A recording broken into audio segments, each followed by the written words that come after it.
Assalamualaikum warahmatullahi wabarakatuh. Salam sejahtera, selamat pagi semua. Apa yang ingin saya tanyakan ini adalah mengenai pilihan raya kecil.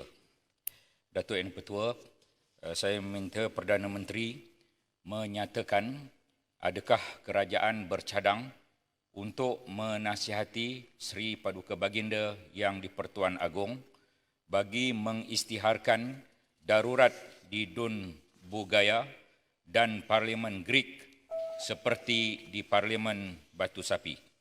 Nyatakan rasional jika ianya ingin dilaksanakan dan pohon jawapan berkenaan kekangan hak demokrasi pengundi untuk kawasan yang berkaitan. Terima kasih. Silakan Berhormat Menteri di Jabatan Perdana Menteri menjawab 2 minit. Assalamualaikum warahmatullahi wabarakatuh. Salam sejahtera. Tuan Yang Dipertua, apabila menyebut mengenai proklamasi darurat, saya mohon izin untuk membaca peruntukan dalam perlembagaan. Perkara 150 fasa 1 berbunyi, jika Yang di-Pertuan Agong berpuas hati bahawa suatu darurat besar sedang berlaku yang menyebabkan keselamatan atau kehidupan ekonomi atau ketenteraman awam di dalam persekutuan atau mana-mana bahagiannya terancam, maka Yang di-Pertuan Agong boleh mengeluarkan suatu proklamasi darurat dengan membuat di dalamnya satu perisytiharan yang bermaksud sedemikian. Tuan Yang Dipertua, apabila menyebut perkataan darurat, tidak ada tafsiran yang jelas di dalam perlembagaan, tetapi berdasarkan kepada kes-kes yang diputuskan oleh mahkamah. Bagi contohnya, kes Stephen Kalung Ningkan versus Government of Malaysia yang telah diputuskan oleh Privy Council pada tahun 1968. Saya mohon izin untuk membaca dalam bahasa Inggeris.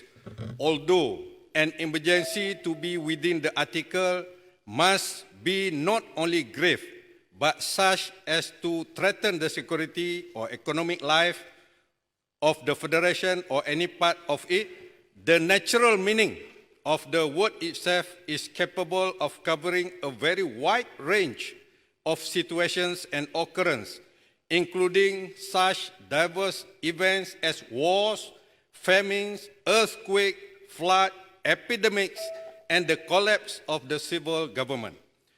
Seterusnya, apabila bercakap mengenai satisfaction dalam kes Teh Cheng Po, satu kes Privy Council, saya mohon izin untuk baca. The reference to his opinion or satisfaction is in reality a reference to the collective opinion or satisfaction of the members of the cabinet or the opinion or satisfaction of particular minister whom the cabinet have delegated.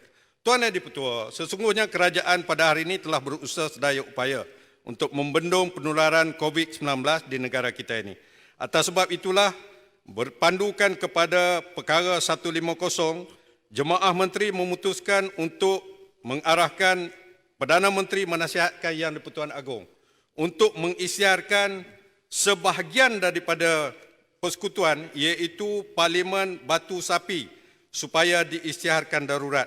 Tindakan yang sama juga akan dipertimbangkan dan dilaksanakan untuk bagi Dun Bugaya dan Greek sekiranya berdasarkan penilaian risiko oleh Kementerian Kesihatan dan Majlis Keselamatan Negara MKN, ianya berlandaskan sebagaimana di Batu Sapi.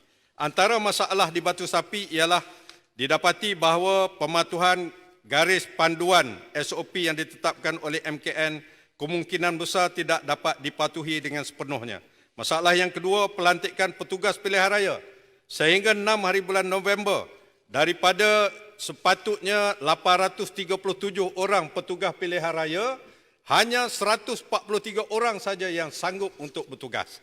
Begitu juga Kementerian Kesihatan memaklumkan kekangan untuk menyediakan pegawai dan kaki tangan kesihatan bagi mengendalikan pengundi-pengundi di Batu Sapi yang berjumlah lebih daripada 32,000 orang.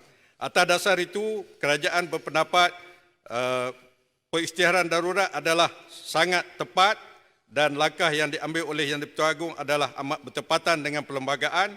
Ianya bukan sekali-kali satu tindakan yang bercanggah dengan amalan demokrasi. Terima kasih.